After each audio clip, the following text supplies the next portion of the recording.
Parliamentarians question the cost of some government contracts. Sagicor says government's debt restructuring did not hit its bottom line too hard. And coming up in sports, Carlos Brathwaite among the big money makers in the 2019 IPL auction.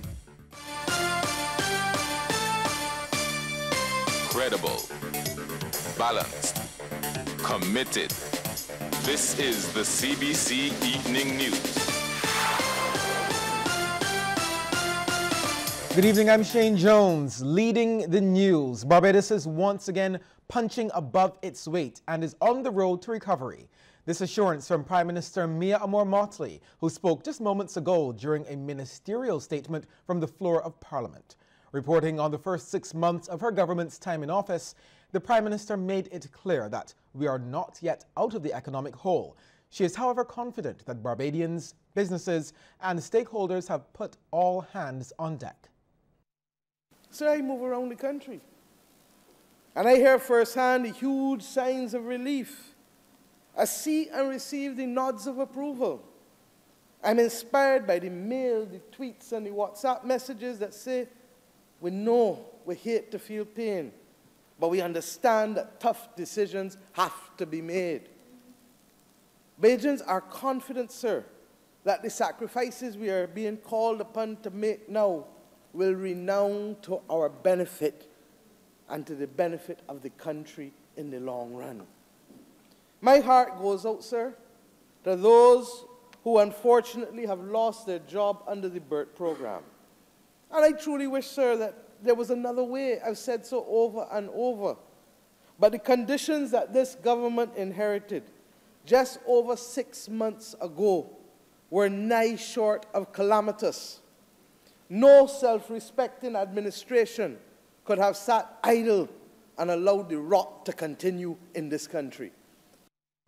Prime Minister Motley says government stuck to its promise to share the burden. Labour, workers would carry a heavy burden. But unlike previous recessions, Labour could not carry this burden alone. The owners of capital would have to help carry the load.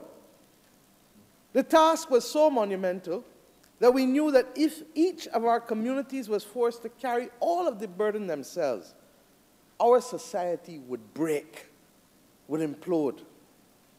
Some may have considered it politically unwise, sir, to spread the burden to as many voters as possible, to workers, to savers, to pensioners, to bankers, as well as tourists.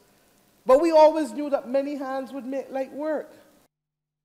Government officials continue to ask questions about controversial contracts at the Barbados Water Authority. Minister in the Ministry of Finance, Ryan Strawn, had his say on the situation as he led off debate in the lower house on the Public Finance Management Bill 2018 this morning. I don't understand, sir, how anybody would even entertain such a contract for the rental of water tanks. And, sir, any common entrance student this year sitting the exam will be, when they do the math on that, but that's a very serious question of us, the adults. Who, sir, who would enter into such an arrangement for something that is so basic, sir? It defies common sense, it defies logic.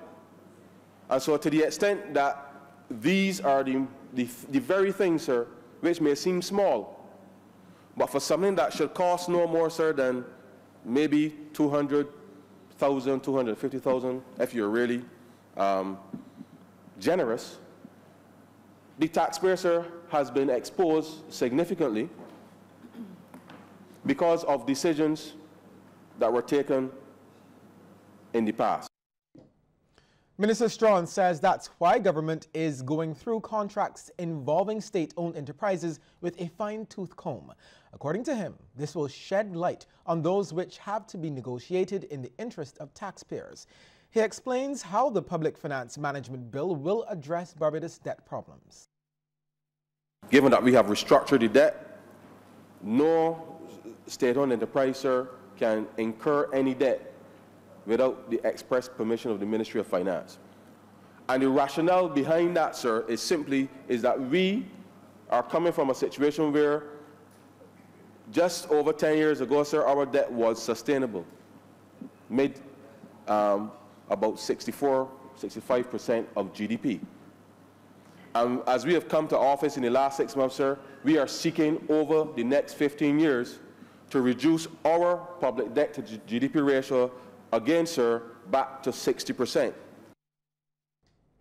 Minister of the Ministry of Finance, Marcia Cattle, threw her support behind the Public Finance Management Bill 2018.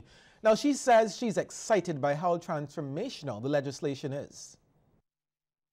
It allows this Barbados Labour Party government and this country to not just reflect on and make reference to the fiscal and other kinds of indiscipline of the last decade under the last administration, but it allows us to go further.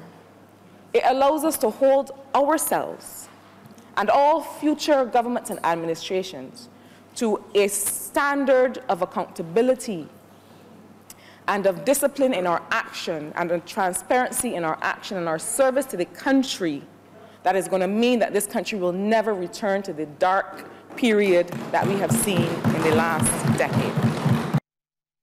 Cattle says because of the legislation, issues like the one surrounding the sale of the BNTCL will no longer take place. All kinds of monies were paid, checks signed by officers who had a fiduciary responsibility to the board.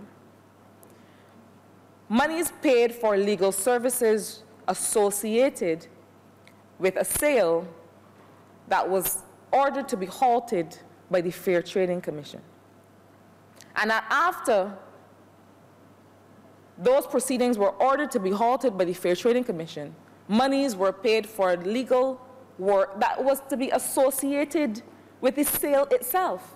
So in other words, the fact that there was no sale meant that there could not have been any fees.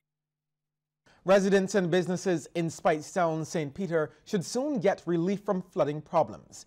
That's because government has moved to acquire 8 parcels of land at Rounded Town for the continuation of the Speightstown Flood Mitigation Project. Minister of Housing and Lands, George Payne, says the compulsory acquisition is needed for the project to get going. The Barbados Tourism Investment, Inc. has obtained a loan from the Caribbean Development Bank to finance phase 2 of the project in the sum of $4.6 million US dollars. The component from the Barbados Tourism Investment, Inc. would be $560,000. DLN Consultants, Inc. has been contracted to administer the contract, and they have submitted the preliminary design services for the area. The design proposal includes demolition and rebuilding the bypass culvert and the addition of a new culvert south of the existing Round the Town culvert to provide increased drainage flow capacity. Mr. Payne says the landowners will also receive the money due to them. The compensation has been agreed with the relevant owners, amounting to just under $1 million. Funds are available in the Ministry of Housing for the acquisition, and it is hoped that the settlement of the compensation will be done very shortly. Opposition leader Bishop Joseph Atherley is concerned about the use of the word sex workers. Speaking during the Immigration Amendment Bill, he called the practice the highest form of human exploitation. I don't believe in this business of sex workers. What in the world is that? If you're talking prostitution, I understand you. If you're talking trading in human flesh, I understand you. But I don't subscribe to this notion of sex workers. It is indeed a trade in human flesh. It is the highest form of attack on and exploitation of human dignity. And to the extent that the honorable member intends not to allow people known to be in the business of that quote-unquote sex trade, I support him fully in this attempt to bring this legislation. Government's debt restructuring program has cost insurance giant Sagicor $43 million. And while it was hefty, it did not do any real damage to the company's bottom line. This is according to Group Chief Operating Officer Ravi Rambaran. He made the disclosure during a media briefing at the company's headquarters in Wildy this morning. The COO stresses that the company ensured that the shareholders and not the policyholders bore the impact of those losses. Mr. Rambaran says while shareholders earned less than last year, the company's capital ratios remained healthy at 257%. We are pleased with the result, and we are certainly pleased that the impact of the government of Barbados debt restructuring is behind us, and so now we can now focus on what we view as the positive economic benefits to emerge from such a restructuring, because we have observed the same phenomenon in Jamaica when Jamaica exited the IMF program. I think it's fair to say that Jamaica is now viewed as the poster child of IMF programs and of economic recovery. And so we expect a similar experience in Barbados. And Mr. Rambaran says overall, Sagicor is pleased with the steps taken so far to bring the country back to good economic health. Those steps include overhauling the tax regime, changes to public expenses, and restructuring the debt. This fixed exchange rate in a very small open economy like Barbados, where the import content is very high, all that happens is that a devaluation is a tax on the entire population, whereas a debt restructuring is really a tax on a smaller segment of that population, primarily institutions. So I would say to you that that is the one fundamental difference. But nevertheless, it's the outcome that we expect is still the same, because it is all part of restructuring the economy so that it becomes investor-friendly. Work on the Supreme Court building is moving along, but a few setbacks, according to Attorney General Dale Marshall, have caused the move-in date to be pushed back. Mr. Marshall says he had hoped to return to the White Park facility in January, but challenges in terms of the amount of work that had to be done has hampered the progress. The original estimates for the repair work to the roof would have been in the region of $900,000. When we got in and started to examine exactly what had to be done, the quotations that we received were in some instances twice that much.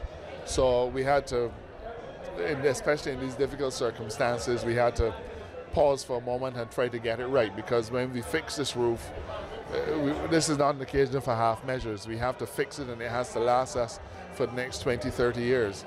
So that has caused us a bit of delay. However, the Attorney General says the contract for the repairs was awarded last month and the materials are being imported. He explains that the problem with the building was environmental, and as a result, the original roof surface will be stripped and resealed properly. Along the way, we've discovered a few other hiccups. One of the chillers for the AC system has stopped working, so we've had to fix that. So there have been a few little issues, but as soon as we get the roof work started, then the rest of the work would be able to fall into place. Our current estimate is that the work will be completed by the end of February. Moving back in, though, to the Supreme Court building is not something that will happen overnight, and we anticipate in order to bring back down the technology, reinstall it, check for any issues, it will require us to take a month to complete the move. As the countdown to Christmas Day continues, an Anglican cleric wants Barbadians to continue embracing the religious aspects of the festival and not be swayed by its commercial elements. Canon Noel Burke made the plea at the Queen Elizabeth Hospital's annual Christmas service held in the hospital's chapel. Pointing to festivals such as Halloween, he's noted that Christmas could suffer a similar fate with the religious elements being sidelined. We have to be very, very careful with Christmas, because Christmas is indeed a religious festival. But we have to be extremely careful that we do not lose the religious part of it and celebrate only the cultural part of it. Because indeed, the cultural part of it is only the tinsel on like the Christmas tree. It's not the essence. It's not as much fun as we might have with family gatherings and friends getting together. All of that occur at Christmas time. But it does not reflect the meaning of Christmas. The essence of Christmas is that God Almighty loves us to the extent that He comes among us. Several staff members and patients who attended this service were pleased with it. I'm so accustomed to daily weekly service that when I hear the youngsters with the upbeat stuff, I got to adjust to it. You know what I mean, playing steel band and so on. But otherwise, it was nice. The message, I enjoyed the message over and over and over. Oh, I'm very happy that I could attend it. I never thought of being here. I just had the hip replacement last Thursday evening. So I'm happy to be able to come and listen to the Word of God. More upgrades are coming to the Queen Elizabeth Hospital next year. Director of Support Services, Louise Bob, made the disclosure at the annual Christmas service. This work program of improving patient services and staff facilities is one that the board and management of the Queen Elizabeth Hospital intends to pursue in a new financial cycle, where other clinical services and staff facilities will receive incremental attention. And while our bottom line will always be patient safety, quality health care, and a safe working environment for our staff, we must also recognize that the economic environment in which we pursue our goals and objectives requires a stewardship that is complicit with the times in which we live. The expected increase of small poultry farmers due to public service job cuts is not a concern for Montrose Holdings. CEO Dominic DeFreitas says increased entrants in the marketplace are welcomed. We have about 40% of the market, but we have a wide variety of competitors, and we always welcome competition, and there's a lot of people always vying for the poultry industry, and that is fine. With the recent fallouts in austerity that the government has imposed, a lot more people will start going into the poultry industry, which is always welcome and a good thing. Everyone needs to earn a living, and that is welcome. So hopefully with the reduction a little bit in some poultry imports, that would also give these people some employment to basically go and sell 10, 20, 100 chickens out of their backyard. Mr. DeFreitas adds that the company has not reduced its staff quota and they are still hiring. We are actively hiring, as we were speaking about in the meeting, managers with Bachelor of Sciences degrees, agricultural degrees, and we've been doing that. Trainees, managers, we've been doing that actively. So we haven't been cutting back any of our staff. So with hopefully the level of support from the minister, we should be able to keep growing our base of employees to give people employment.